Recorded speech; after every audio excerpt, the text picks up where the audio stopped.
Hello friends, this is CA Manoj Gupta. Now friends, let me start with one of very important topic which is also very usable in the practical life, that is liquidation of company. So make the heading liquidation of companies. Friends, जैसा मैं आपको हमेशा बोलता हूं कि पहले आपको जो भी टॉपिक है उसका लॉजिक जानना है, रीजन जानना है कि इसका प्रैक्टिकल लाइफ में क्या यूज है, कैसे हम करेंगे। वो सब जब तुम समझ पाओगे ना, तब जाके आप इस चीज का इम्प्लीमेंटेशन कर पाओगे।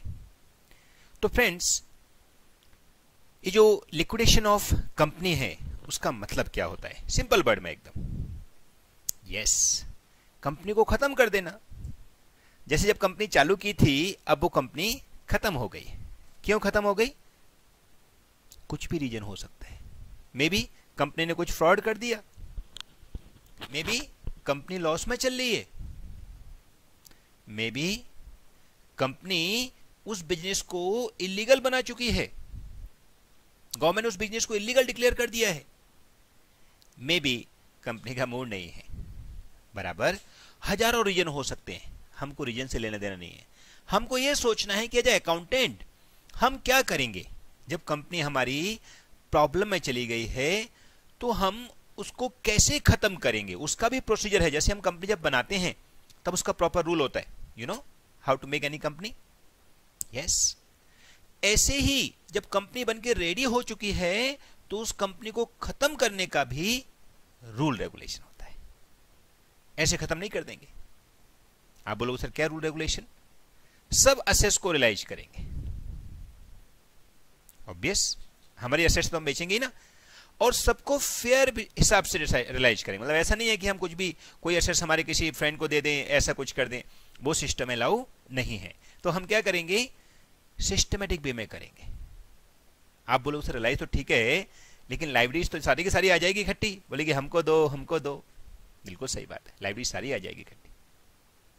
हमको क्या करना है? हमको सीक्वेंस बनाना है कि कौन सी लाइब्रेरीज को पहले पे करेंगे। आप बोलोगे सर ये कौन करेगा? कंपनी में बैठा बैठा जो चेयरमैन करेगा? बोले नहीं, वो कंपनी का जो चेयरमैन डायरेक्टर है ना, उन लोगों ने तो फ्रॉड कर करके कंपनी को खत्म कर दिया। नहीं देखा आपने? अभी किंगफिशर खत्म कर दिया। भाई साहब चले गए लंदन, आ रहे हैं अभी वापस, डोंट वरी। तो ये क्या है? कंपनी को जो उसके इंटरनल एम्प्लॉय हैं उनको कंट्रोल में नहीं देंगे। बोले आपने क्या किया है? अगर कंपनी को आपने बर्बाद कर दिया है तो अब इसको लिक्विडेशन हम ऐसे बंदे से करवाएंगे जिससे हमारा काम या जो आउटपुट है वो बराबर है, माने उसमें कुछ फ्रॉड ना हो। तो उसके लिए एक लिक्विडेटर अपॉइंट किया जाता है। लिक्विडेटर कौन होता है? Mostly officer. वो ऑफिसर गवर्नमेंट का भी हो सकता है या कोई चार्टर्ड अकाउंटेंट भी हो सकता है। उस ऑफिसर को अपॉइंटमेंट गवर्नमेंट भी कर सकती है और एजीएम में या स्पेशल जनरल मीटिंग में भी किया जा सकता है। जब सब शेयर होल्डर रेडी हो, ठीक है भैया इस बंदे को आप लिक्विडेटर अपॉइंट कर दीजिए। अब वो लिक्विडेटर करेगा क्या? वो असेट्स को रियलाइज करेगा एंड लायबिलिटीज को पे ऑफ करेगा। अब वो लायबिलिटीज को किस सीक्वेंस में पे ऑफ करेगा, वो कंपनी एक्ट में दिया हुआ है। हम वो कंपनी एक्ट ही फॉलो करेंगे। अंडरस्टूड? तो किस सीक्वेंस में पे ऑफ करना चाहिए आपके हिसाब से? यस, देखो सबसे पहले वो आज सोचेगा कि यार आज मैं ये काम कर रहा हूं तो इसके लिए मैं कुछ लूंगा भी ना, कैसे छोड़ देगा? नहीं, डेफिनेटली ही विल चार्ज। तो वो जो कुछ लेगा उसका अमाउंट वो पहले काटेगा। क्या बोल के भैया अब तुम बंद कर रहे हो, भरोसे क्या तुम्हारा, कल मेरा भी रेम्युनरेशन ना दो। तो सबसे पहले दिया जाएगा लिक्विडेटर का remuneration.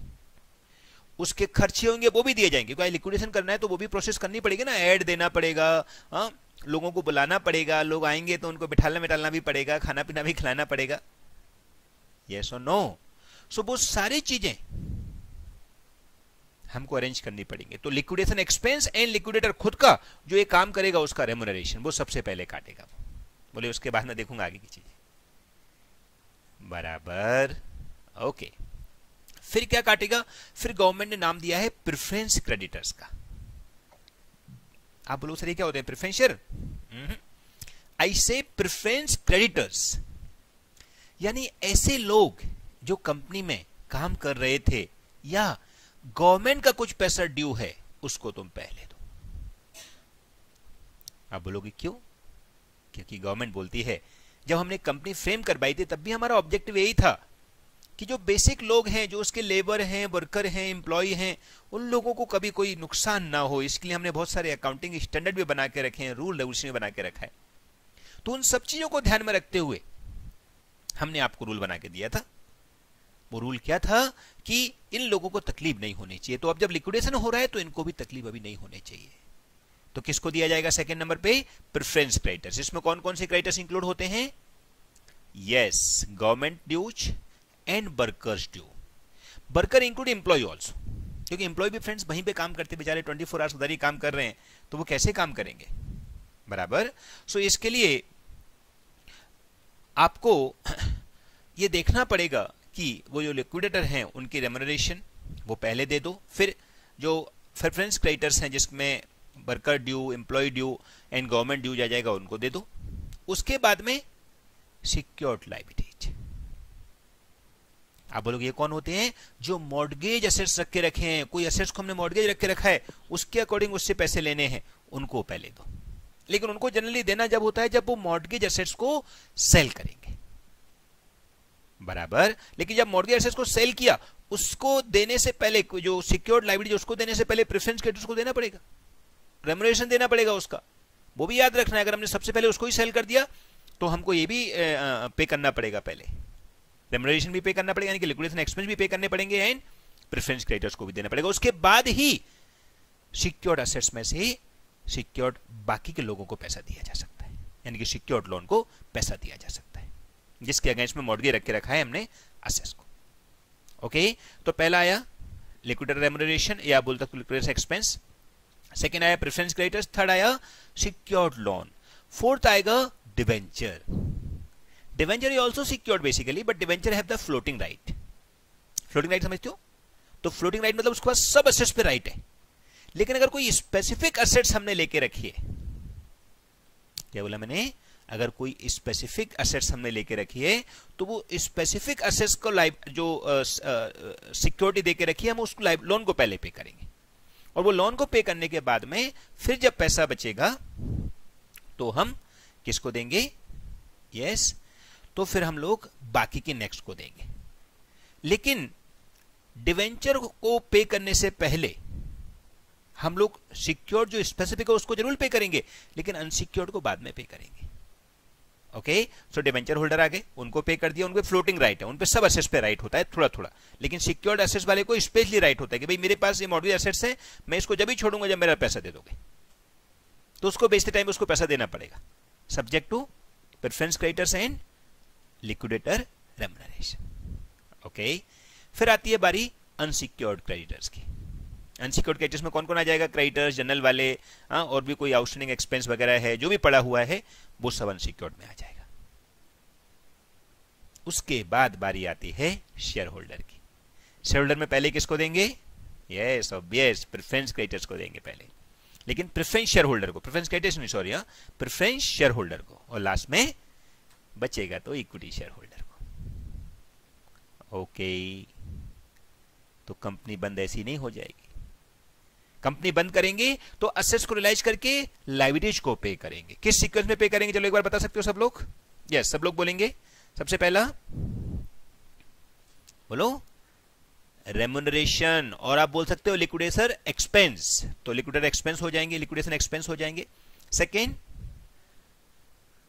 Preference creditors, very good, वो प्रेफरेंस क्रेडिटर्स इंक्लूड एम्प्लॉय और worker dues and government dues. फिर सिक्योर्ड लोन, जिसके अगेंस्ट में मॉर्गेज एसेट्स लग के रखी है उसको देंगे। फिर डिवेंचर, क्योंकि डिबेंचर पे फ्लोटिंग राइट होता है। लेकिन सिक्योर्ड लोन को अगर अपने एसेस बेच दी, जो जिसके अगेंस्ट में लोन लेके रखा है वो मॉर्गेज एसेस, तो उस टाइम उसको सिक्योर्ड एसेस को भी देने से पहले प्रेफरेंस क्रेडिटर्स और लिक्विडेटर रेम्युनरेशन दिया जाएगा, लिक्विडेटर एक्सपेंस दिए जाएंगे। अगर वो एक्सपेंस हमको नहीं पता है तो उनका एक प्रोविजन बना के अमाउंट रख लिया जाएगा। आप बोलोगे सर उसका एक्सपेंस तो हमको बाद में पता चलेगा, तो नो प्रॉब्लम, उतना प्रोविजन हम बना लेंगे कि हमको लगता है 10,000 खर्चा हो जाएगा, चलो 10,000 एक साइड रख दीजिए। Okay, perfect. फिर आएगा अनसिक्योर्ड क्रेडिटर्स। अब अनसिक्योर्ड क्रेडिटर्स अगर 4-5 दिए हैं तो किसको पहले देंगे?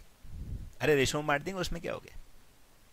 एंड फ्रेंड्स सेम का सेम, ये जो हम सीक्वेंस अभी लिख रहे हैं वो सेम सीक्वेंस हमारे पार्टनरशिप में भी आएगी। जब हम पार्टनरशिप का डिसोल्यूशन करेंगे, पीस मिल डिस्ट्रीब्यूशन, तो वो है वहां पे, बट यहां पर कंपनी है तो कंपनी में ज्यादा रूल रेगुलेशन है, वहां पे ज्यादा रिस्ट्रिक्शन नहीं है, बट फिर भी रूल सेम ही आने वाला है, राइट। फिर अनसिक्योर्ड क्रेडिटर्स को दे देंगे, अगर 2-3 है तो रेशियो में देंगे, जितना पैसा आएगा उतना रेशियो में डिस्ट्रीब्यूट कर देंगे। फिर पैसा बचेगा तो बोलो प्रेफरेंस शेयर कैपिटल, और फिर बचेगा तो equity share capital. Equity share capital को जो भी नफा नुकसान होगा वो उनको बियर करना पड़ेगा। ओके, अच्छा, अभी तो फ्रेंड्स एक छोटी सी बात है, इसके साथ में कंपनी एक्ट में बहुत सारे रूल बताए गए हैं कि अगर कोई partly paid up share holder है तो उनको भी पैसा भरना पड़ेगा अगर पैसा कम पड़ रहा है तो। इसके अलावा अगर कोई कंपनी के शेयर पहले ही ट्रांसफर कर चुका है, उसको पता था कि कंपनी बंद होने वाली है, तो इनसाइडर ट्रेडिंग के चक्कर में वो फंस गया होगा, तो उसको भी पैसा भरना पड़ेगा। उसको यहां पर लिस्ट बोलते हैं, बी लिस्ट कॉन्ट्रीब्यूशन, ए लिस्ट कॉन्ट्रीब्यूशन। अंडरस्टूड? तो ऐसा लिस्ट भी हम सीखेंगे, तो वो सब भी दिमाग लगाएंगे। लेकिन इन शॉर्ट बोलने का मतलब कंपनी को बंद करना है, लेकिन सिस्टमेटिक वे में, that is called liquidation of company. Okay, अच्छा, कई लोग सोच रहे होंगे सर लिक्विडेशन करना जरूरी है क्या, कंपनी को बचाया नहीं जा सकता है क्या? तो फ्रेंड्स बिल्कुल सही बात है, कंपनी को बचाया भी जा सकता है। उसके लिए भी हमारा एक चैप्टर होता है जिसको हम बोलते हैं रिकंस्ट्रक्शन, जिसमें हम कंपनी की पोजीशन खराब है तो उसको एक चांस देते हैं आगे बढ़ने का। तो वो क्या करती है, कंपनी ट्राई करती है कि हम कुछ ऐसा करें जिससे शेयर होल्डर एग्री हो जाए, कुछ फंड और आ जाए और हम कंपनी को बचा लें। लेकिन वो स्टेज निकल चुकी है, ऐसा मानना है यहाँ पर लिक्विडेशन ही करना है, वही हमारा फाइनल पर्पज है। Okay, perfect. So this is called liquidation of company. अब फ्रेंड्स यहाँ पे बहुत टाइप के डिफरेंट प्रॉब्लम आएंगे, वो भी मैं आपको लिखवाऊंगा। जैसे एक मैंने बोला लिक्विडेटर स्टेटमेंट आएगा, फिर एक रिसीवर स्टेटमेंट होता है, वो रिसीवर डिवेंचर होल्डर अपॉइंट करते हैं, कहीं कंपनी में कुछ फ्रॉड ना कर दो तुम लोग, तो उनका भी आएगा। फिर एक बी लिस्ट कॉन्ट्रीब्यूशन होता है, वो भी आएगा। फिर एक स्टेटमेंट ऑफ अफेयर भी होता है, जिसको थोड़ा फॉर्मेलिटी जैसा बोल सकते हो, तो वो भी आएगा। तो वो सब डिफरेंट टाइप के प्रॉब्लम इसमें आएंगे, लेकिन सबका पर्पज एक ही है कि कंपनी सिस्टमेटिक वे में बंद हो, सब बराबर से हिसाब किताब टैली हो जाए, और कोई भी बंदा ऐसा ना रहे कि किसी के साथ जास्ती हुई है। क्योंकि कंपनी है फ्रेंड्स, कंपनी में बहुत सारे लोगों का पैसा लगा के रखा है, पब्लिक ने भी लगाया है, गवर्नमेंट ने भी लगाया हो सकता है, बैंकों से भी लोन लिए हो सकते हैं, तो सबको सेटल करना है बराबर से। ओके, तो चलो थोड़ा सा अपन लिखेंगे इन सब के बारे में। तो पहले हम इंट्रोडक्शन लिखते हैं। Okay, yes, introduction. Liquidation of company means, एकदम सिंपल वर्ड में फ्रेंड्स, क्योंकि हमारा पर्पज कैसा है, हम लोग खाली वही काम कर रहे हैं जो एक सिंपली लोग सोच के कर सकते हैं, जो प्रैक्टिकल लाइफ में होता है, right. So liquidation of company means close down the company, close down the company as company may be goes into, company may be facing, not goes, as company may be facing heavy loss,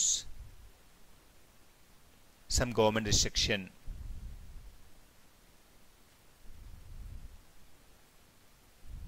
business become illegal, etc. Next line से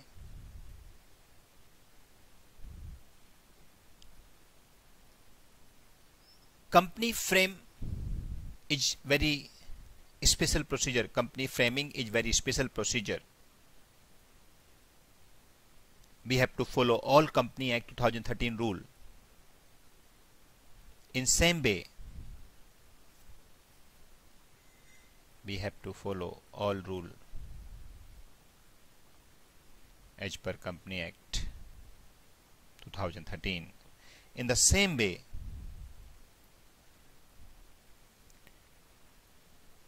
at the time of liquidation,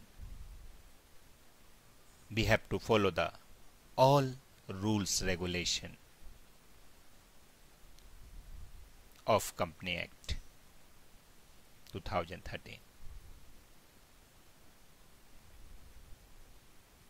At the same time, we have to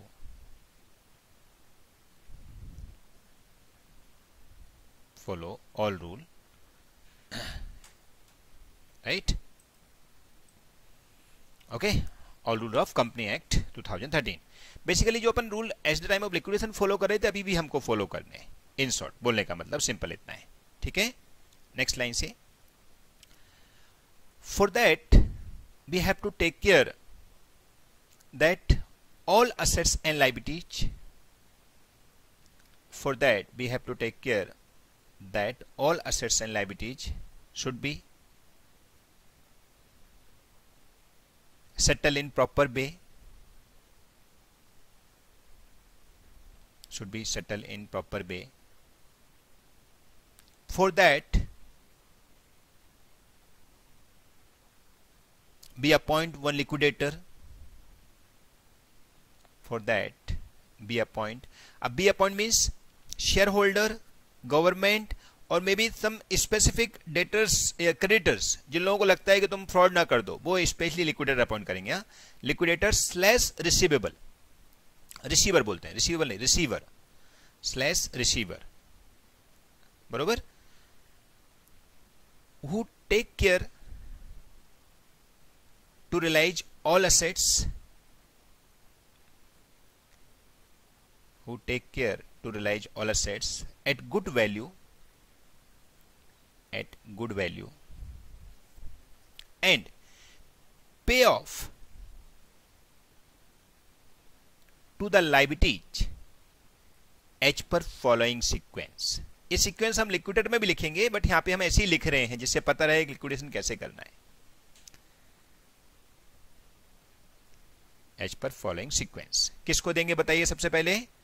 yes, लिखो liquidator, liquidation expense, ऐसा लिखो liquidation expense including liquidator remuneration, including liquidator expense, liquidation expense including liquidator remuneration, बराबर. अब ये liquidator कौन होता है वो हम एक बार अलग से लिखेंगे जब लिक्विडेटर का अपन टाइप सम सॉल्व करेंगे जब, right. Okay, including liquidator remuneration. फिर नंबर 2, ये कौन रहा, लिक्विडेशन एक्सपेंस का, right. Number 2 preference creditors, preference creditors, हाँ, ये प्रेफरेंस शेयर नहीं है, preference creditors. Okay, it means worker dues, employ dues and government dues, क्योंकि ये तीनों ही पहली प्रायोरिटी में है, कि तीनों ही पहली प्रायोरिटी में, and employ due. Perfect. Okay, फिर number 3 secured loan, secured loan को देंगे. फिर सिक्योर्ड लोन को कैसे देंगे, तो उनको जो असेट्स बेचेंगे तब देंगे. तो देखो out of mortgage assets, out of mortgage assets secured against the loan, जो लोन है उसके अगेंस्ट में जो सिक्योर्ड है, secured against the loan. But उसको जब भी बेचेंगे तभी, हाँ. अब उसको बाद में बेचेंगे तो बाद में भी दे सकते हैं इनको, ऐसा कोई कंपलसरी नहीं है, लेकिन वो असेट्स जब बेची जाएगी तब इनको दिया जाएगा, but subject to any preference creditor and liquidation expense. लिख दो, subject to any preference creditors and liquidation expense, subject to preference creditors and liquidation expense. Okay, next number 4, yes, debenture, very good. Debentures holder. अब debenture holder को normally floating right होता है, तो उनको सारी assets पे राइट होता है। तो लिखो debenture holder have floating right of all assets. Debenture holder has floating right of all assets subject to floating right of all assets subject to any specific secured assets। वो अगर secured loan के against में है तो उस पर उनका right नहीं है, उनको पहले सिक्योर्ड असेट्स को भरना पड़ेगा क्योंकि वो स्पेशली उसी असेट्स के अगेंस्ट में लोन लेके रखा है। तो subject to any specific secured assets slash mortgage assets, उसको छोड़ देंगे अपन ना, क्योंकि उसके लिए ये जिम्मेदार नहीं है। Okay, next number 5 unsecured creditors. अब उनकी बारी आएगी। अब अनसिक्योर्ड क्रेडिटर्स में जिसके आगे कुछ भी नहीं लिखा है वो सब अनसिक्योर्ड होते हैं, बराबर। So all other outside liabilities, घर की लायबिलिटी तो अभी चालू होगी, right. All other outside liabilities, और अगर 2-3 है तो उनके रेशियो में हो जाएगी, राइट। फिर किसको देंगे? शेयर होल्डर को। लिखो शेयर होल्डर। अब शेयर होल्डर में हम क्या करेंगे? हम लोग 2 कैटेगरी बनाएंगे। इसके अंदर नंबर ए पहले देंगे उसको, लिखो को प्रेफरेंस क्रेडिटर्स को, प्रेफरेंस शेयर होल्डर को, not creditors, preference share holder. अभी प्रेफरेंस शेयर होल्डर आ गया। और बी इक्विटी शेयर होल्डर, जो भी बच गया, राइट, इक्विटी शेयर होल्डर। ठीक, आगे लिखेंगे हेडिंग अकाउंटिंग ट्रीटमेंट। करना क्या है? तो इसमें लिखेंगे अकाउंटिंग ट्रीटमेंट, हेडिंग बना देना।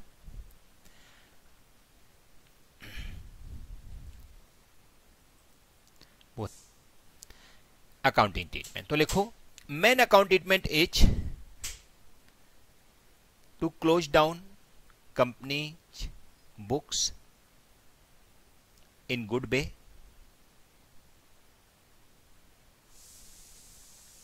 but for that they need many different planning and formality, but for that they need many different planning and formality which we have to apply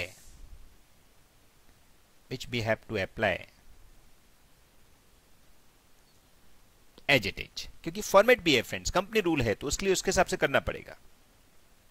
we have to apply as it is. That's why we have divided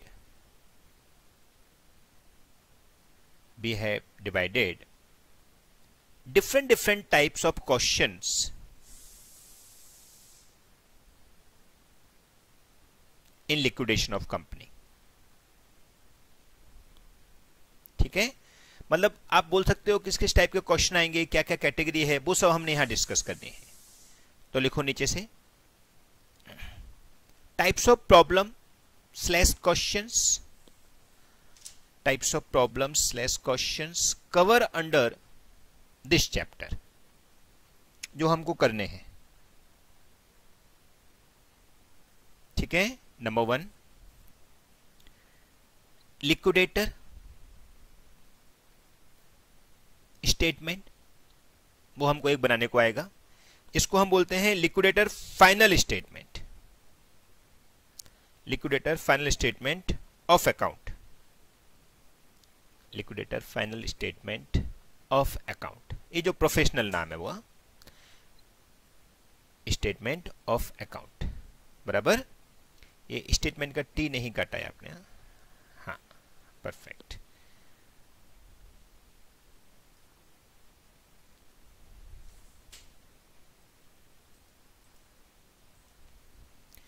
yes, तो liquidator statement या आप बोल सकते हो liquidator final statement of account. Number 2 receiver statement, receiver statement. फिर number 3 नहीं, receivable नहीं, receiver मतलब वो जो मैंने आपको बताया ना डिवेंचर होल्डर की सेफ्टी के लिए अपॉइंट करते हैं, तो receiver up statement, yes. Number third, B list contribution, ये सब आपको बताएंगे। बी को इन्वर्टेड कॉमा में लिखना, बी लिस्ट कॉन्ट्रीब्यूशन। फिर statement of affair, statement of affair, right, ये बनाने को आ जाएगा। And fifth, any other. Exam में मोस्टली आता है वो है लिक्विडेटर स्टेटमेंट, बराबर, क्योंकि इसमें वेटेज कितने भी मार्क्स का बना सकते हैं, वो 8 मार्क्स से लेके 16 मार्क्स तक का क्वेश्चन इसमें आ सकता है। Okay, perfect. सो नाउ आगे नंबर 1 हेडिंग बनाएंगे हम, रिसीवर अपना लिक्विडेटर स्टेटमेंट, राइट। तो बनाइए liquidator statement of account.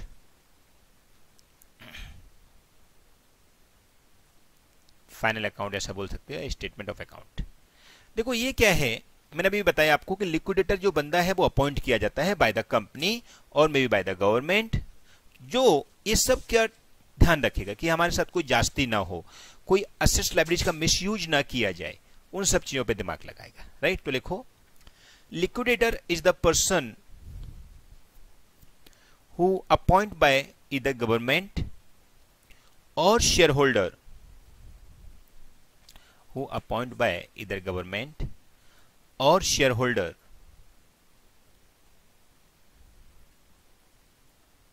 for all liquidation by the government or shareholder for all liquidation process, all liquidations process,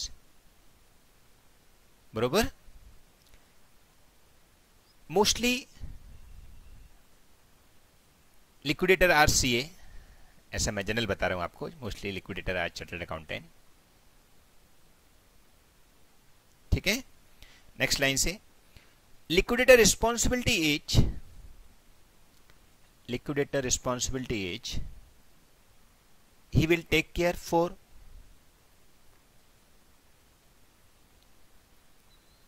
responsibility is he will take care for all assets and liabilities, all assets and liabilities of company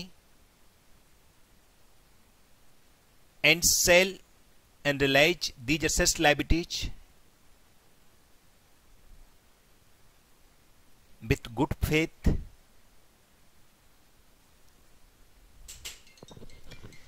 and present one statement in front of shareholder after all complete procedure.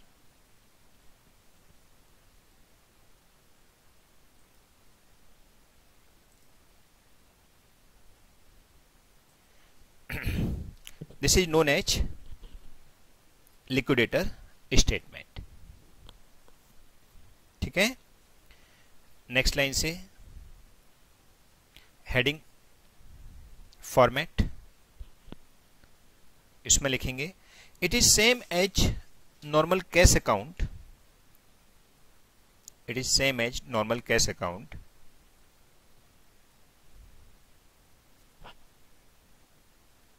because here we have to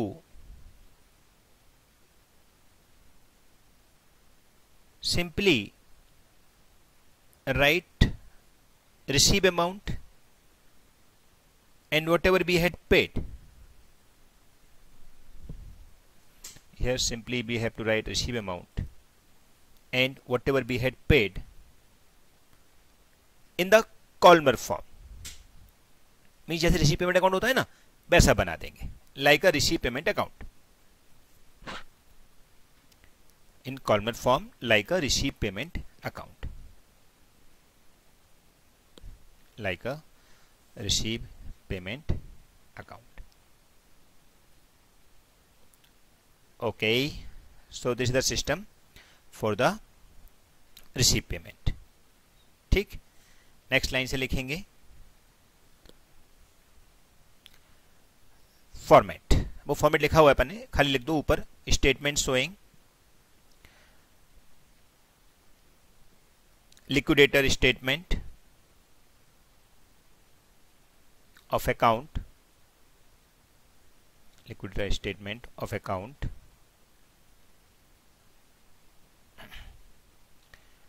from ... period। ठीक है ना। अब T form में जैसे बनाते हैं वैसे line खींच दीजिए। टी फॉर्म में पर्टिकुलर, फिर डेबिट अमाउंट या रिसीव अमाउंट, राइट, और फिर पर्टिकुलर क्रेडिट अमाउंट और पेड अमाउंट, बराबर।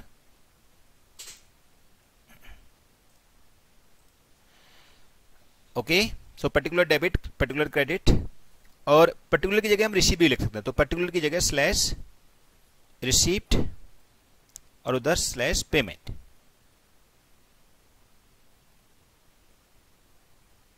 ठीक है, ऐसे करके हमको रिसीव पेमेंट में डाल देने का है उसको।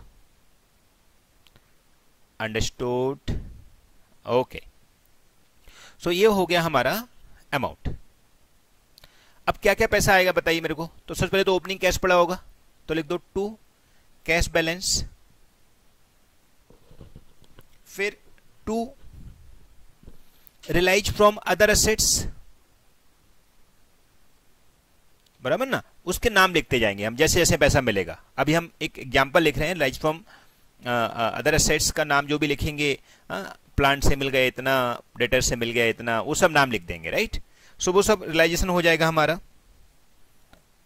ठीक, फिर बाय पेमेंट में, बाय सबसे पहले किसको देंगे बताओ, याद है वो सीक्वेंस आपको, वो सीक्वेंस में हमको देना है अभी भी, हाँ, तो वही सीक्वेंस यहां पे लिख दो। By liquidation expense provision, by liquidation expense provision. क्यों लिख रहे हैं प्रोविजन, क्योंकि अभी कितना होगा पता नहीं है, वो तो बाद में पता चलेगा, यस और नो। फिर बाय लिक्विडेशन एक्सपेंस का प्रोविजन हो गया, फिर बाय लिक्विडेटर रेम्यूनरेशन, वो भी अभी नक्की करेगा वो, तो उसके लिए भी पैसा सामने रख लेगा, उसका तो पता रहेगा पहले से कितना देने का है, तो वो हम सेपरेट लिख देंगे। लेकिन उसमें भी अगर कंडीशन है कि वट एवर यू रिलाइज उसका 10% तेरे को देंगे या ऐसा कुछ कंडीशन के साथ में दे दिया, तो वो भी अपन प्रोविजन बना देंगे, क्योंकि हमको अभी पता नहीं एक्चुअल कितना है। Okay, perfect. फिर बाय बोलो प्रेफरेंस क्रेडिटर्स, जैसा अपने वहां लिखा था सेम सीक्वेंस यहां लिखनी है अपन को। फिर किसको देंगे, yes secured loan, very good. फिर वेरी गुड डिवेंचर, ओके। फिर unsecured creditors, wow. And by last share holder, share holder में प्रेफरेंस शेयर पहले और फिर इक्विटी शेयर। अब इक्विटी शेयर को देने में स्टार लगा दीजिए एक, इनका हम कैलकुलेशन करेंगे, ठीक है। बस टोटल खत्म हो गया, टोटल टैली हो जाएगा, अकाउंट खत्म, यहां बैलेंसिंग फिगर नहीं बचेगा, टोटल टोटल लगा के ऐसे कर दो, टैली टैली लिख दो दोनों तरफ, हाँ, यस टैली टैली, अंडरस्टूड। तो ये अकाउंट ऑटोमेटिक हमारा टैली हो जाएगा। ओके, असेट साइड भी लिस्ट है बहुत सारी, हाँ, वो हम देखेंगे जब आएगी तब, जो भी एसेट से हमको रिलाइज होता जाएगा हम लिखते जाएंगे। Okay, perfect.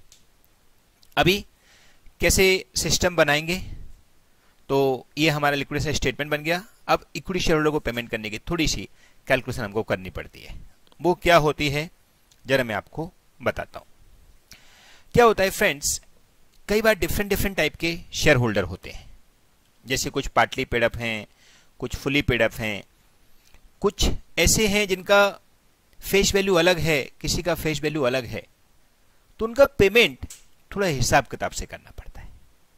ऐसे नहीं है कि सबको पैसे दे दिए, आपको अलग अलग शेयर होल्डर को, मतलब कौन से टाइप के शेयर होल्डर हैं जिनको पैसे देने हैं, कौन से टाइप के शेयर होल्डर जिनको पैसे बचे हुए हैं, वो हमको हिसाब किताब देना पड़ेगा।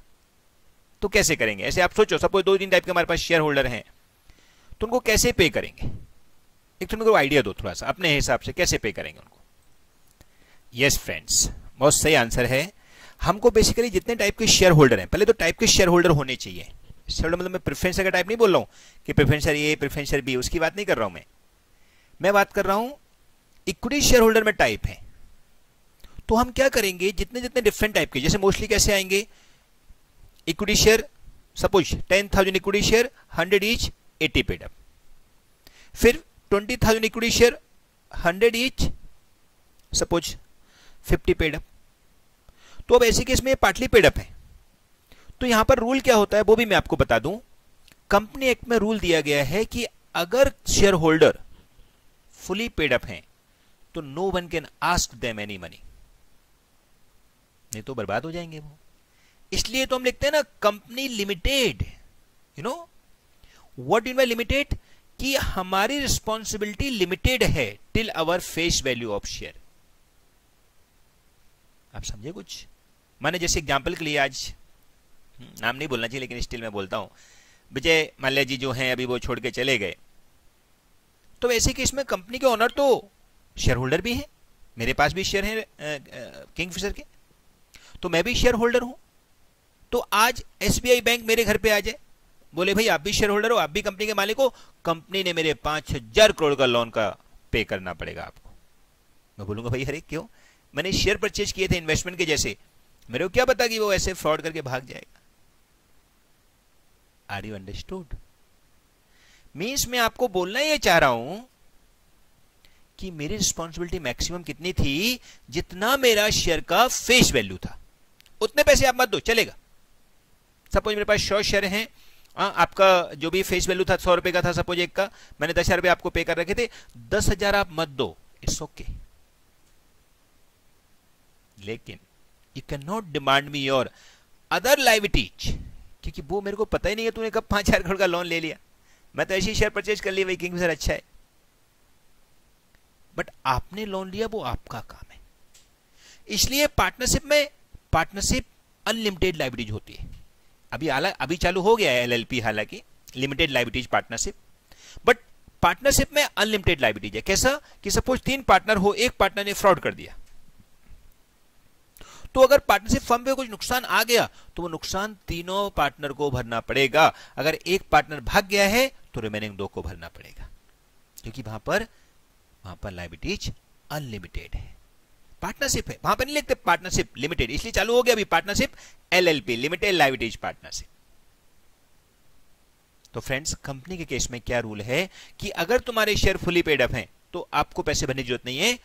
कौन बियर करेगा? या तो विजय माल्या के पर्सनल से लेंगे, या फिर ये जो क्रेडिटर्स हैं, जैसे अभी बैंक पीछे पड़ा है कि हमारे पैसे दो, तो अगर बैंक में एंड में विजय माल्या नहीं आया, उसने पैसा नहीं दिए, तो कौन बियर करेगा? ऑब्वियस जो कंपनी है, जो क्रेडिटर्स हैं वो ही बियर करेंगे। तो जो एसबीआई है उसको ही बियर करना पड़ेगा अगर नहीं आएगा तो। Are you understood?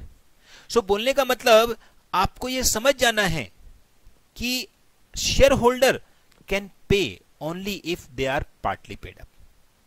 If share are fully paid up, no one can ask them money. उनको दे सकते हैं जो भी बचेगा, जैसे मैंने बोला लास्ट में इक्विटी शेयर होल्डर को अपने लिखा हुआ है, इक्विटी शेयर को क्या देंगे, तो इक्विटी शेयर होल्डर को बचेगा तो देंगे, लेकिन कम पड़ेगा तो पार्टली पेड अप हैं, I repeat partly paid up हैं, तो उनसे मंगा सकते हैं।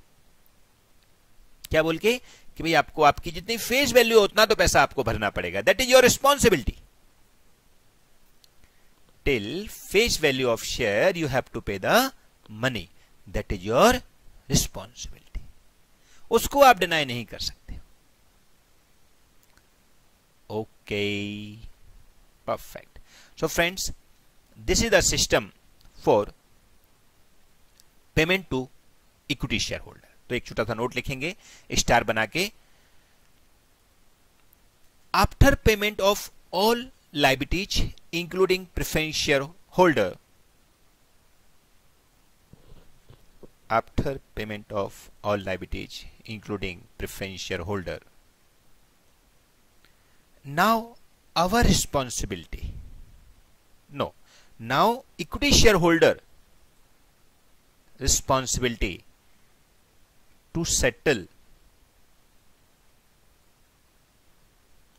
whatever balance for them. आप रिस्पॉन्सिबिलिटी स्लैश राइट भी लिख दो, क्योंकि पैसा बचेगा तो उनको मिलेगा. तो responsibility slash right to equity share holder, right, to settle what ever balance. बराबर. But remember equity share holder are responsible only till face value of share. Only till face value of share means if share are partly paid up,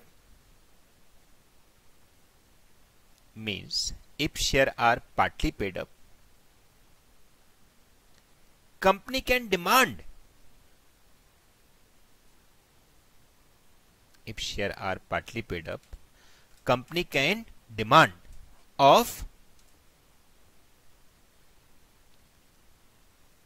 fully paid up amount, till fully paid up amount, demand till fully paid up. बराबर. जैसे example के लिए आपका भी 100 का share है, आपने 60 देकर रखा है, तो 40 रुपीज दे कैन डिमांड. बराबर. But if share is fully paid up, then company cannot demand a single rupee. But if share is fully paid up, then company cannot demand any amount, because always be right, company limited, company LTD, याद है ना, company LTD limited means our liabilities is limited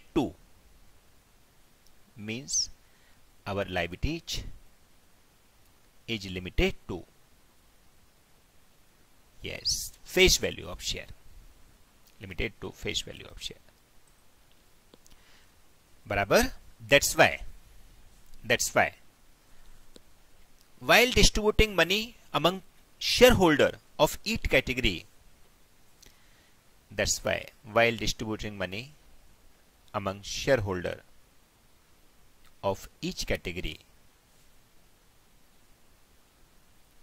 we have to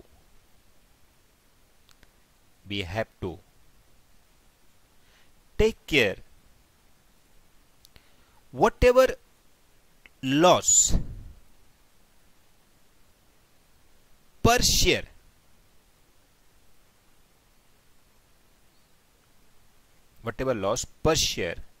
we can bear, that is maximum face value. Okay. अब कैसे निकालेंगे loss पर share, तो वो अपन देखते हैं. नीचे से लिखेंगे कैलकुलेशन ऑफ लॉस पर शेयर, तो आपको एक आइडिया मिल जाएगा, राइट. तो लिखेंगे total amount paid up value of shares. वो हमको दिखा रहेगा, क्वेश्चन में लिखा रहेगा पेड अप वैल्यू कितने का है, तो हम लिख देंगे जो भी अमाउंट है XX, बराबर, लेस बैलेंस अवेलेबल, जो अपन सब पेमेंट करने के बाद में, less balance available after all settlement to equity share holder. After all settlement मतलब जो अपन ने प्रेफरेंस शेयर होल्डर तक पेमेंट करने के बाद में जो बच गया, वो अमाउंट जो भी होगा, छोटा मोटा amount, balance available after all settlement of liabilities and preference capital, liabilities and preference capital, जो बच गया अवेलेबल, राइट, अमाउंट XX. फिर जो बचेगा वो हम लिख देंगे, क्या लिखेंगे, बैलेंस लॉस. क्योंकि अब हमको चाहिए रहा था, सपोज एग्जांपल के लिए हमारा ऊपर पेड अप कैपिटल आया 5 लाख रुपीज का, अब हमारे पास बैलेंस बचा है खाली 30,000 का. आप समझे, तो 30,000 का बैलेंस बचा और हमको लेना था अपना 5 लाख रुपीज सपोज, तो 5 लाख में से 50,000 का बैलेंस बचे तो 4,50,000 हमारा नुकसान हो गया। जो भी अमाउंट एक्स बाय जेड आपकी बची है उसमें से ये माइनस कर देना है, तो लॉस आ गया। अब लिखेंगे बैलेंस लॉस हो गया, देयरफॉर लॉस पर शेयर, देयरफॉर लॉस पर शेयर क्या हो जाएगा, total loss divided by number of shares. समझा कि नहीं? Very good, total loss divided by number of shares. तो हमारा अमाउंट क्या आ जाएगा, लॉस पर share.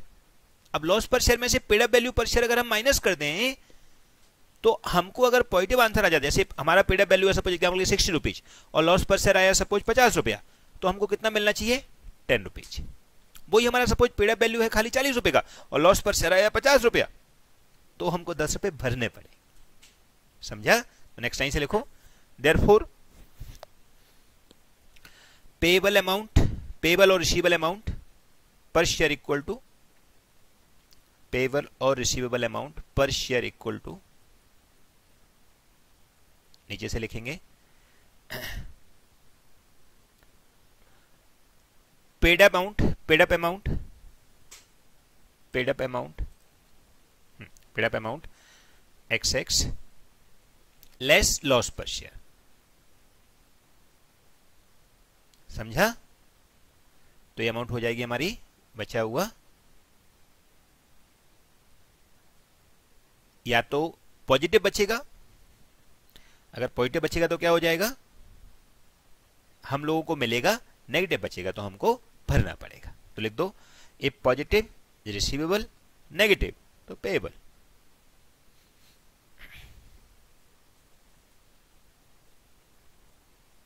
If positive then receivable, negative तो पेएबल, यानी कि ब्रैकेट में आएगा तो पेएबल हो जाएगा, पॉजिटिव आएगा तो रिसीवेबल हो जाएगा।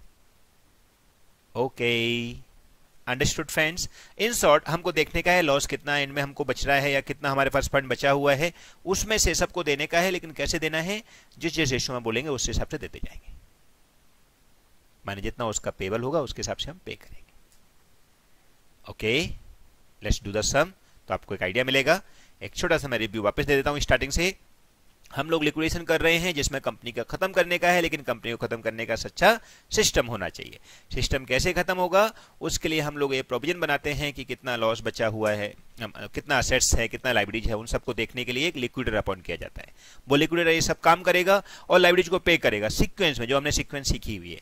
उसके लिए हमको एक स्टेटमेंट बना के देगा वो, उस स्टेटमेंट को हम बोलते हैं लिक्विडेटर स्टेटमेंट, जिसके अंदर सारा पैसा आएगा वो डेबिट साइड या रिसीव साइड, जाएगा वो क्रेडिट साइड, और लास्ट में जब इक्विटी शेयर होल्डर की बारी आएगी देने के लिए, तब हमको ऐसे तरीके से देना है जिससे सब शेयर होल्डर को बराबर बराबर पैसा मिले, किसी के साथ जास्ती ना हो, लेकिन रिस्पॉन्सिबिलिटी हमारी मैक्सिमम फेस वैल्यू तक रहेगी।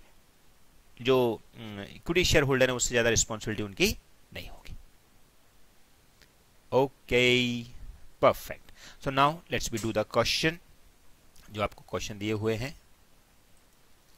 Yes, question number 5, page number 8.32, right? Yes, 8.32. Let's first read the question. हम लोग लिक्विडेटर स्टेटमेंट बना रहे हैं पहले, उसके बाद में बिल लिस्ट कॉन्ट्रीब्यूशन, फिर अपना जो स्टेटमेंट ऑफ अफेयर है वो सब हम सीखेंगे, लेकिन ये मेनली एग्जाम में आता है। ठीक है।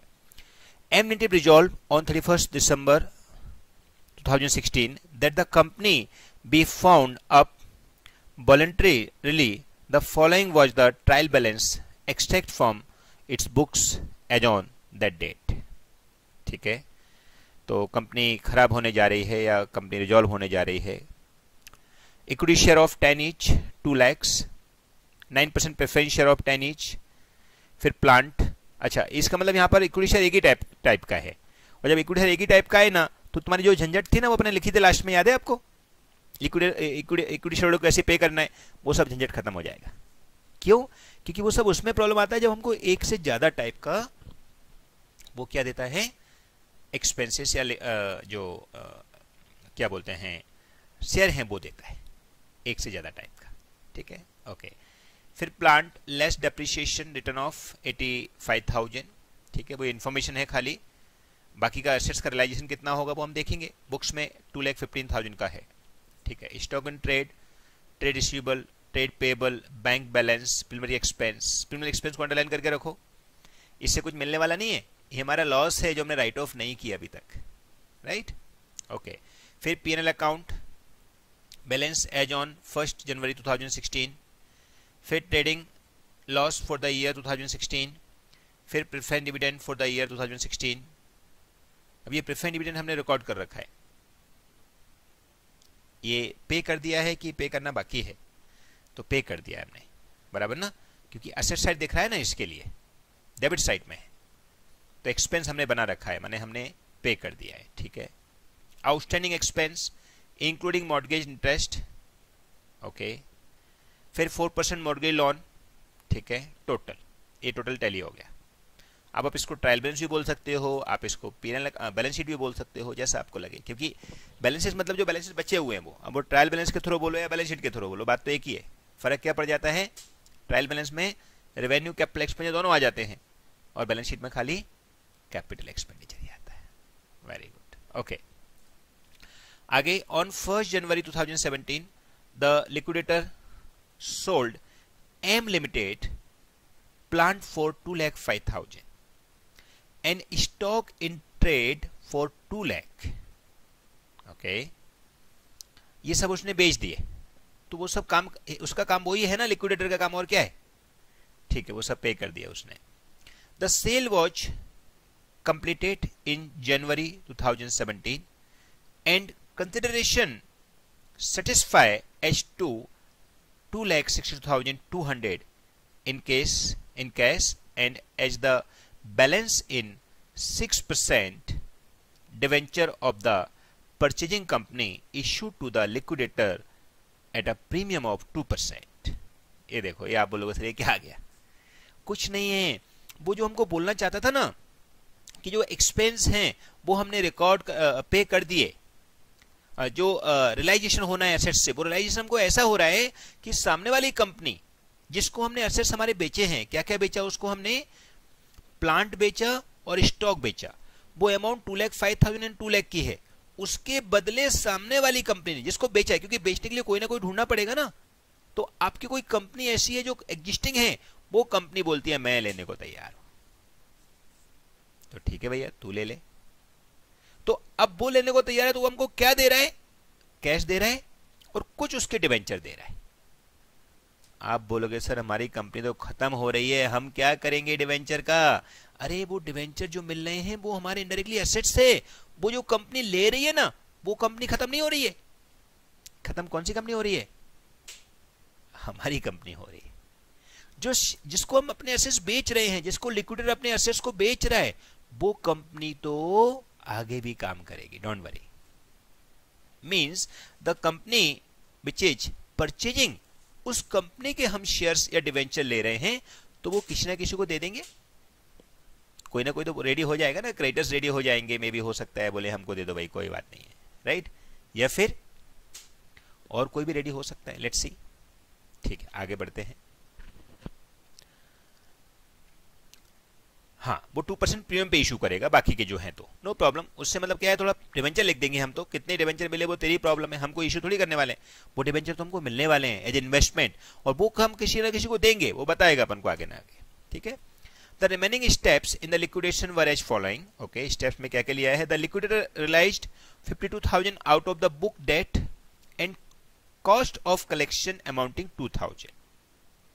तो ये क्या है फ्रेंड्स, हमारे खर्चे होते जा रहे हैं, तो जो कलेक्शन हो गया, जो खर्चे हो गए, वो सब खर्चे हम लिक्विडेशन एक्सपेंस में दिखा देंगे, जो भी हमारे एक्सपेंस हो जाएंगे, बराबर, या कलेक्शन में से माइनस कर देंगे तो भी चल जाएगा, बट नॉर्मली केस में हमको क्या करना चाहिए, खर्चे अलग से दिखाना चाहिए और जो कलेक्शन है वो अलग दिखाना चाहिए। इसलिए हमने सीखा ना लिक्विडेशन एक्सपेंस, तो एक्सपेंस हमारे क्रेडिट साइड आ जाएंगे और जो रियलाइजेशन है वो डेबिट साइड आ जाएगा, ठीक है। The loan mortgage was discharged on 31st January 2017 along with interest from 31st July 2016। अच्छा, मतलब 31 जुलाई 2016 तक का इंटरेस्ट हमने भर रखा था,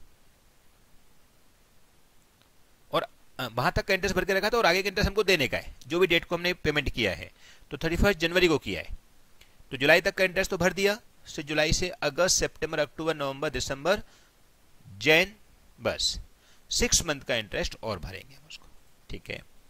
creditors were discharge subject to 2%, वो डिस्काउंट दे देंगे। And outstanding expense excluding mortgage interest were settle for 2000, ठीक है। वो भी सेटलमेंट का डेट बता दें, मतलब कैसे इनको देने का है। ऑब्वियस असेट्स लायबिलिटी रियलाइज होंगे तो कुछ ना कुछ कम ज्यादा तो देंगे और क्या, लिक्विडेशन हो रहा है। Okay, on 30th June 2017 6 month interest on debenture was received from M Limited. Okay, so on 30 June 2017 से लेके 6 मंथ का इंटरेस्ट हमको एम से रिसीव हो गया है। क्यों? क्योंकि हमने 30 जून को 1 जनवरी को उसको हमने बेच दिया था और हम अभी 30 जून 2017 तक आ गए हैं। देखो लिखा हुआ है ऑन 1 जनवरी 2017 को हमने लिक्विडेटर को बेच दिया एम लिमिटेड के लिए।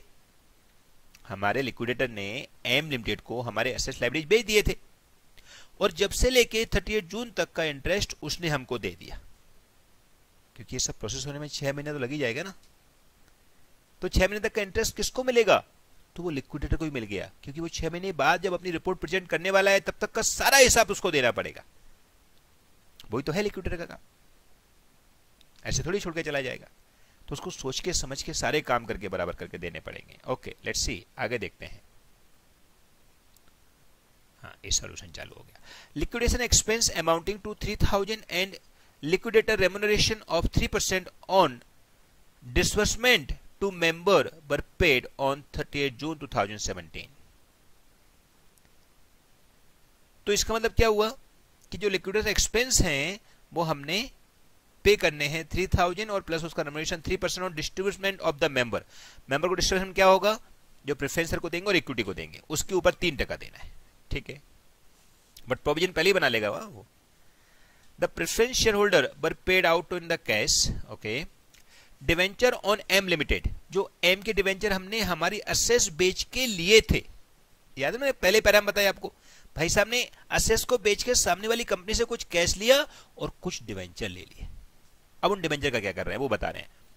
Debenture of M limited and the balance of cash were distributed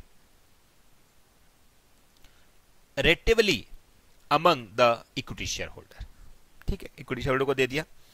prepare the liquidator statement of account showing the distribution. तो लिक्विडेटर का स्टेटमेंट बनाना है, बना पाओगे? यस, जैसा भी बनाए वैसे तो बनाना है, बनाओ, चलो बना के दिखाइए सब लोग। Yes friends, answer to question number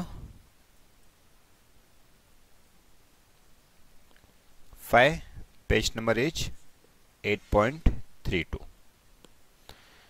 okay, now सबसे पहले क्या लिखेंगे? इन द बुक्स ऑफ, क्या नाम है फ्रेंड्स कंपनी का? M limited. Resolve 31st month 2000 that the company B would be voluntarily the following was the trial balance extract from the book. तो M Limited right इन liquidation में है और ये बना रहे हैं हम statement, liquidator statement, not statement basically, या स्टेटमेंट शोइंग लिक्विडेटर स्टेटमेंट लिखेगा तो भी चलेगा। Liquidator statement for the period कुछ है, जून तक चलेगा, तो फॉर द पीरियड या फ्रॉम 31 दिसंबर को है ना, तो 1/1/2017 ईयर जो भी हो टू 38 जून 2017, क्योंकि जून तक हमारा लास्ट स्टेटमेंट गया है जब हमने सब सेटल किया अकाउंट में अकाउंट, राइट। सिंपल। क्या लिखें बताइए? रिसीव या पर्टिकुलर, राइट। फिर amount debit, then payment amount credit, right. अब कहां कहां क्या क्या पैसा आया देखो, स्टार्ट करते हैं। सबसे पहले उसने लिखा है 1 January 2000 the liquidator sold M limited plant for 2,05,000। तो उससे पहले हम ओपनिंग बैलेंस लिखते हैं, कुछ है कि कैश का ओपनिंग बैलेंस देखो जरा। Yes, bank balance is available 74,000, right. तो 74,000 सबसे पहले हमने बैंक बैलेंस लिख दिया, कैश का या बैंक का, जो भी आप बोलना चाहो। फिर 2, sold assets to whom? Liquidator sold M Limited plant for 2,05,000 stock 2 lakh. The sale completed January 2017 and the consideration satisfy, ये देखो यहाँ लिखा हुआ है, and the consideration satisfy H2 cash 2,60,200 and cash and as the balance in 6% debenture of the purchasing company issued to the liquidator of the premium है 2%। तो in short जो purchasing company, जो नई कंपनी बनने वाली है, जो भी होगी हमको नहीं पता, उस कंपनी के डिवेंचर मिल गए हैं। तो sold assets to purchasing company, उसका नाम नहीं लिखा है उसने, ठीक है ना। उससे क्या मिला, क्या क्या एसेट्स उसको बेच दिया, पहले उसका नाम लिख दो जरा। एक तो प्लांट बेच दिया उसको, और दूसरा क्या बेच दिया, स्टॉक, ठीक है। प्लांट कितने का बेचा, 2,05,000 का, और स्टॉक बेचा अपन ने 2 लाख का, 4,05,000 मिल गया, पूरा मिल गया। अब इसका डिस्चार्ज दिखा दो जरा, कैसे दिखाएंगे। तो कैश मिला है, वो कितना मिला है कैश, 2,62,200, और डिवेंचर मिले हैं बाकी के शेयर के बैलेंसिंग फिगर, जिससे 4,05,000 हो जाए। कितना आता है, 1,45,800। अब हमको ये नहीं सोचना है कि ये जो प्रीमियम पे इशू किया उसने, तो उसका क्या करना है। अरे प्रीमियम पे इशू करे जाए किस पे, वो उस कंपनी के बारे में सोचना है, वो परचेजिंग कंपनी सोचेगी। हम तो बेचने वाले हैं, हमको तो इन्वेस्टमेंट है वो, और हमारे लिए इन्वेस्टमेंट है, तो हम इन्वेस्टमेंट की तरह दिखाएंगे ना।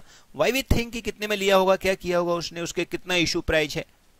हमारे लिए कॉस्ट 145,800 की है। अब हमसे डिवेंचर को जो भी लेने आएगा ना, मुझसे बोलेंगे देख भाई तेरे को लेने का है, ले ले, 145,800 मिलने वाला है तेरे को। हाँ, लेकिन आपको पता रहना चाहिए कि बाद में इंटरेस्ट भी मिलेगा, 6 महीने का मिलेगा ना। हमने 1 जनवरी 17 को बेच दिया इसको, और 30 जून को हम किसी और को देने जा रहे हैं, तो जो इंटरेस्ट मिलेगा, अंडरस्टूड, वो इंटरेस्ट फेस वैल्यू पे मिलेगा। तो इसके लिए फेस वैल्यू चाहिए, तो ठीक है फेस वैल्यू निकाल लेते हैं। कैसे निकलेगा देखो, 145,800 जो है उनको 2% प्रीमियम पे दिया है ना, तो इसका मतलब 102 का डिवाइड दे दो, इंटू 100 कर दो, तो फेस वैल्यू आ जाएगी। बताइए कितनी हो जाती है फेस वैल्यू, 145,800, 2% प्रीमियम है, तो 102 इंटू 100 का हमारा फेस वैल्यू ऑब्वियस। बोलो कितना अमाउंट हो जाता है,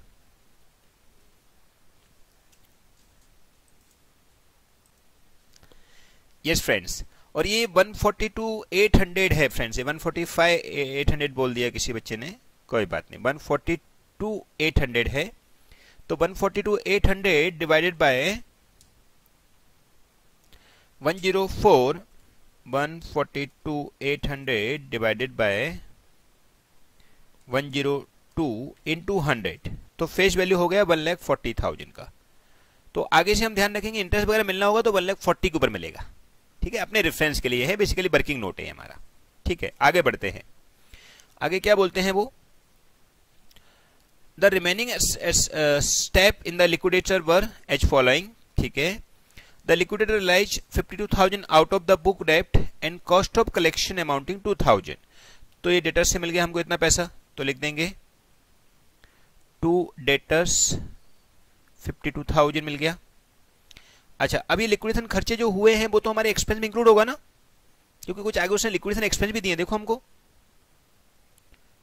ये लिखिए लिक्विडेशन एक्सपेंस अमाउंटिंग टू 3,000, तो ऑब्वियस वो सब खर्चे भी इसमें इंक्लूड होंगे ना, क्योंकि हम क्यों माने अलग से खर्चे लिया है। अगर लिक्विडेशन एक्सपेंस तुम सीधा पूरा ले रहे हो तो हम तो सब सारे खर्चे उसी में इंक्लूड है, ऐसा ही मानेंगे, ठीक है ना, नोट लगा देंगे, don't worry. The loan mortgage was discharge on 31 January 2017 along with interest from 31st July 2016. Creditor were discharged subject to 2%, वो डिस्काउंट है subject to 2%, है। And outstanding expense excluding mortgage interest was settled for 2,000। तो ये तीन चीजों को इकट्ठा दे दिया, वो बच्चा कंफ्यूज हो जाता है। नो प्रॉब्लम, हम तीनों को अलग अलग कर देंगे। So the loan mortgage was discharged on 31st January 2017 along with interest from 31st July 2016. ठीक है, तो क्या करेंगे, मॉर्गेज लोन को पे कर दो, तो लिखो बाय, अच्छा सबसे पहले किसको देने का है, लेकिन यस लिक्विडेटर रेम्यूनरेशन, उसको नहीं छोड़ सकते, अगर उसको बाद में लिखेंगे तो गड़बड़ हो जाएगी।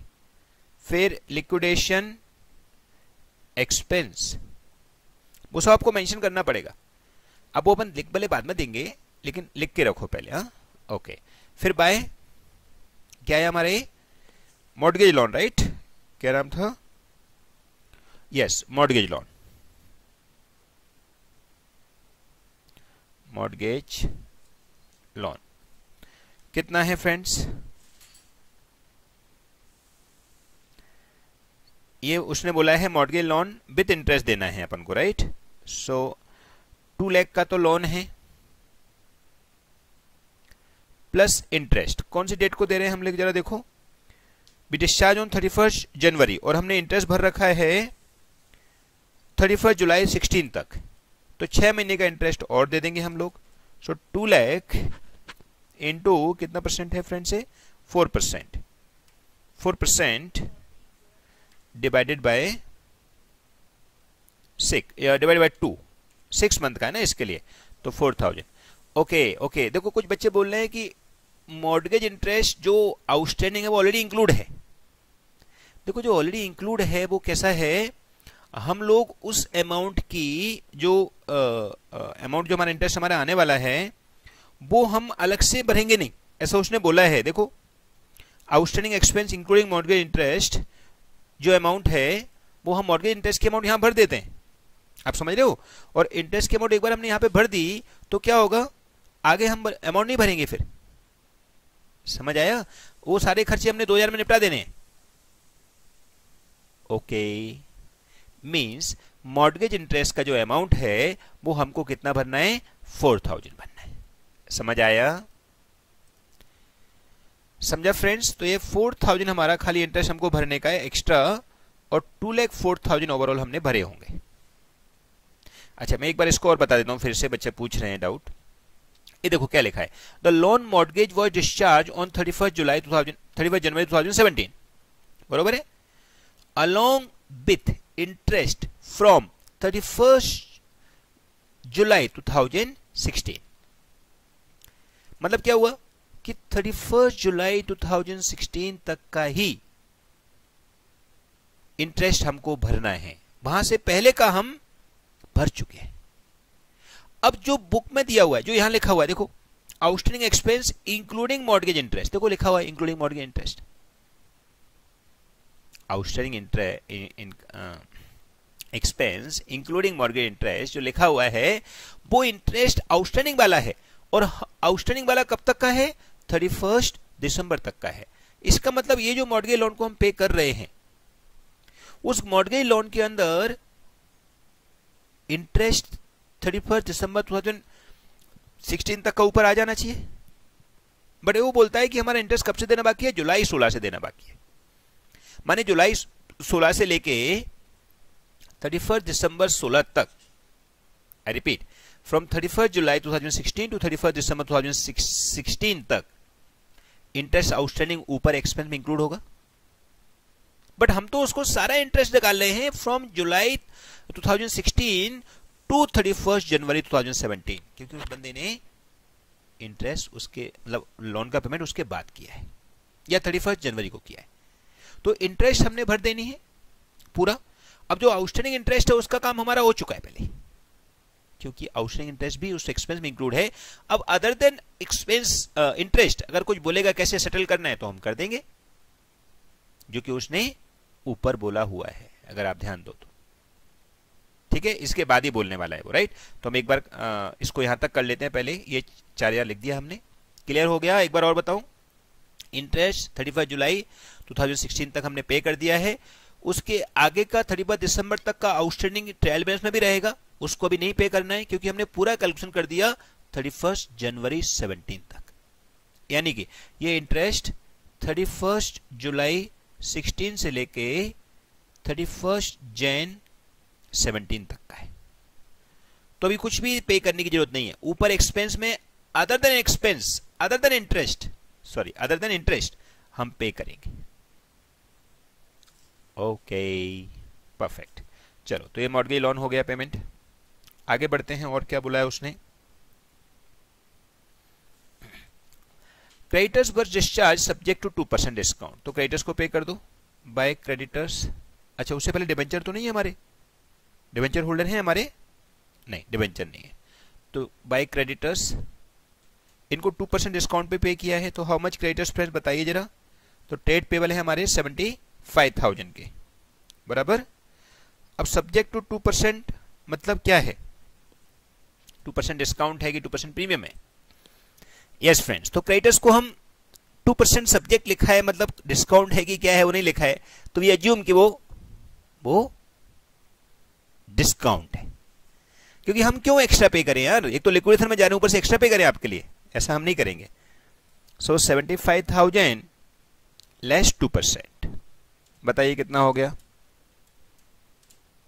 73,500। ठीक है, फिर बोलते हैं आगे, outstanding expense excluding mortgage interest. अरे वाह, मॉर्गेज इंटरेस्ट हटा दिया उन्होंने, very good. But settle for 2,000 sorry. So 2,000 हमको उनके और भरना है, तो वो एक्सपेंस का भी काम खत्म हो गया। अभी 25,000 के थे, 2,000 में ही काम बन गया। चलो ठीक है, तो क्या करेंगे, बाय आउटस्टैंडिंग एक्सपेंस उसका भी पे कर दिया हमने 2,000 रुपीज। चलो आगे बढ़ते हैं, और on 30 June 2017 6 month interest on debenture were receive from PM limited. From M limited नहीं लिखना चाहिए, मतलब वो जिस कंपनी ने परचेज किया वहां से अपन को इंटरेस्ट मिला है, तो अपन लिख देंगे पैसा आएगा ना यहां, तो टू बैंक इंटरेस्ट मिल गया, इंटरेस्ट ऑन 6% डिवेंचर। कितने का फेस वैल्यू था बताइए, 1,40,000 का। यस, इंटू कितना परसेंट है, 6%, और इंटू 6 मंथ का, तो कितना हो जाएगा बता दीजिए जरा। 1,40,000 इंटू 6% डिवाइडेड बाय 2, 4200। ओके, तो ये हमको इंटरेस्ट मिल गया। परफेक्ट, ओके आगे बढ़ते हैं, और क्या बोला है। ऑन 30 जून 2006 मंथ का हो गया। आगे बढ़ते हैं, अभी लिक्विडेशन एक्सपेंस अमाउंटिंग 3,000, वो भी लिख दीजिए, ऊपर लिख के रखा ना मैंने, लिक्विडेशन एक्सपेंस 3,000।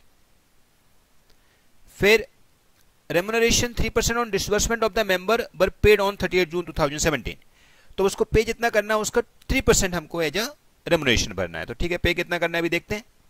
चलो पे करने की बारी आएगी तो जरा पता लगाते हैं कितना बचता है कैसा भी। और कोई एसेट्स रिलाइज करना तो नहीं रह गया, जरा चेक कर लें। कोई लाइबिलिटीज पे करना तो नहीं रह गया, वो भी चेक कर लो। खाली रेम्युनरेशन बचा है और preference share and equity share को पेमेंट करना बचा है according to question. But let be check, एक बार ट्रायल आइटम तो देख लें। सबसे पहले है इक्विटी शेयर कैपिटल, उसको पे करेंगे, 9% प्रेफरेंस शेयर को पे करेंगे। प्लांट वो अपन ने बे दिया उसको, राइट, स्टॉक बे दिया, ट्रेड इशुअल से पैसा मिल गया, ट्रेड पेबल को सेटल कर दिया, बैंक बैलेंस लिख दिया है। प्रीमियम एक्सपेंस से कुछ मिलने वाला ही नहीं है, मिलेगा प्रीमियम एक्सपेंस से कुछ, अरे वो तो लॉस है। फिर पीएनएल अकाउंट का कुछ होगा नहीं। फिर ट्रेड लॉस, उसको बोल दो 2 मिनट से कॉल करना है आपको, 10 मिनट से कॉल करना है।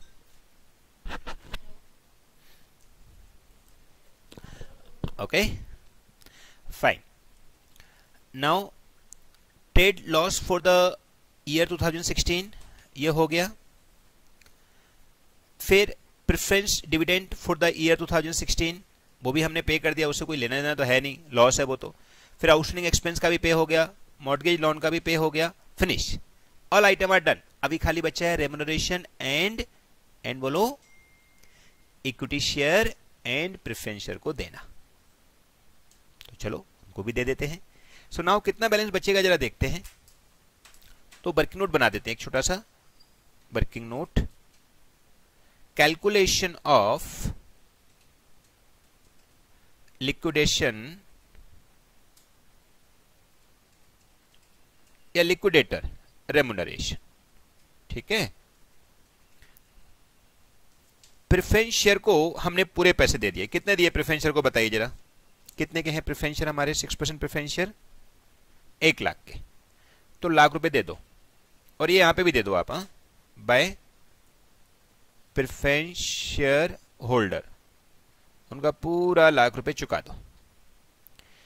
अब बैलेंस कितना बचता है फॉर इक्विटी, वो जरा पता लगा लीजिए। इसका टोटल कितना रिसीव हुआ, तो 74,000 plus 4,05,000 plus 52,000 plus 4200, it's become 53 lakh, sorry 5 lakh, 4 lakh है ना, हाँ, 5,35,200। अंडरस्टूड? सो 5,35,200 टोटल बैलेंस आ गया। अब बाय इक्विटी शेयर होल्डर के लिए पहले बैलेंसिंग फिगर लिखते हैं कितना बचता है। तो less 3,000 less 205 less 73,500 less 2,000 less 1 lakh, तो 152,700 हमारा कुछ बैलेंस बच रहा है अभी। एक बार सब लोग कैलकुलेट कर लीजिए फ्रेंड्स, बराबर, क्योंकि वो बराबर आना चाहिए। अच्छा फ्रेंड्स, 152,700 आ रहा है। ये खाली जो ऐसे होता है ना, अपने कलेक्शन एक्सपेंस अपन ने बोला कि हम अलग से नहीं देंगे, वो भाई साहब ने कलेक्शन एक्सपेंस अलग से दिए। तो हम क्या करते हैं, कलेक्शन एक्सपेंस को अगर और दिखा देते हैं लिक्विडेशन एक्सपेंस के साथ में, एक नोट लगा देंगे कि हमने वही कलेक्शन एक्सपेंस अलग से दिए हैं, ठीक है ना। तो 2,000 का वो और कम हो जाएगा, तो ये कितना बच जाएगा, 50 बच जाएगा। हालांकि कलेक्शन एक्सपेंस को हम नोट ये भी लगाने वाले थे कि एक्सपेंस में इंक्लूड है, बट ठीक है, एक बार ऐसा सपोज आपका इंस्टीट्यूट करता है कि नहीं भाई उनको अलग रखो, एक्सपेंस को ये 2,000 अलग रखो, उसने अलग से दिया है, तो अपन भी लगा देते हैं, कोई बात नहीं। But it is assumption, I am again repeating, ये कोई फिक्स नहीं है। एक्सपेंस का मतलब क्या होता है, एक्सपेंस इंक्लूड एवरीथिंग, बट फिर भी उसने किया है तो हम ऐसा करके एक नोट लगा के छोड़ देंगे बाद में, ठीक है। तो लिक्विडेशन के लिए कितना बच गया बैलेंस, 1,50,700 हमारा बैलेंस बच गया। ओके, नाउ टोटल अमाउंट देखो कितना बचा, तो हुआ 2,50,700।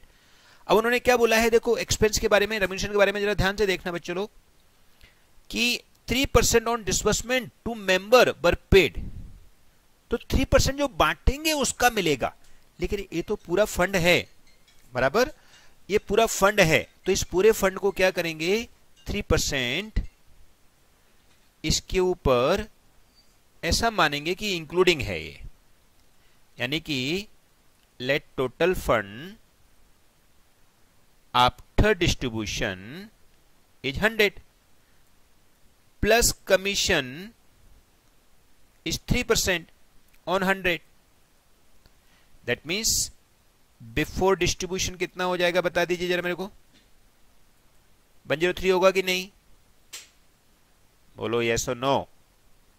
Yes sir, good. So now 3/103, क्योंकि इसके अंदर ही सब कुछ है, अभी हमारे पास अलग से पैसे नहीं है, सब मिला के यही है भैया, जिसमें ही काम चलाना पड़ेगा तुमको। तो रेम्यूनरेशन कितना हो जाएगा बताइए जरा,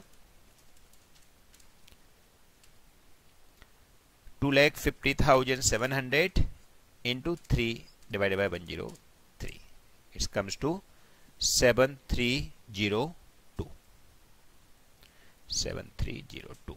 तो ये 7,302 हम स्टार्टिंग में लिख देंगे और वर्किंग नोट का रेफरेंस डाल देंगे, बराबर, 7,302 वर्किंग नोट नंबर 1। अब जो बचेगा वो हम इक्विटी शेयर होल्डर को दे देंगे। इनडायरेक्टली 1507 में से 7,302 माइनस कर देंगे, क्योंकि वो रेम्यूनरेशन में चला गया, तो वो माइनस करके जो बचेगा वो हम लोग इनसे बोलेंगे, लो भाई तुम लोग ले जाओ 143,398। Okay, so 143,398 will be paid to the equity shareholder। Okay, अब यहाँ पे एक ही कैटेगरी है, इसलिए हम दिमाग नहीं लगाएंगे कि कितना पे किया है कितना नहीं किया है। Okay, perfect. So friends, this is the liquidation of liquidator statement, बराबर। अब जिसमें डिफरेंट टाइप के शेयर आएंगे वो भी हम सम करेंगे, ठीक है। आज के लिए इतना ही काफी है, परफेक्ट। तो अभी आप होमवर्क में क्या करोगे, सबसे बड़ा फेयर, ओके। और इससे जो पहले चैप्टर हमने खत्म किया है उस चैप्टर के जो भी प्रैक्टिस क्वेश्चन हैं जो भी आपको दिए हुए हैं वो सारे क्वेश्चन करना। यहाँ पर हमने जो भी लिखा है समझ समझ के फेयर करना है, नोट्स एकदम समझ समझ के लिखना है और इस सम को बिना देखे करना है, ठीक है friends. Thank you very much, bye bye.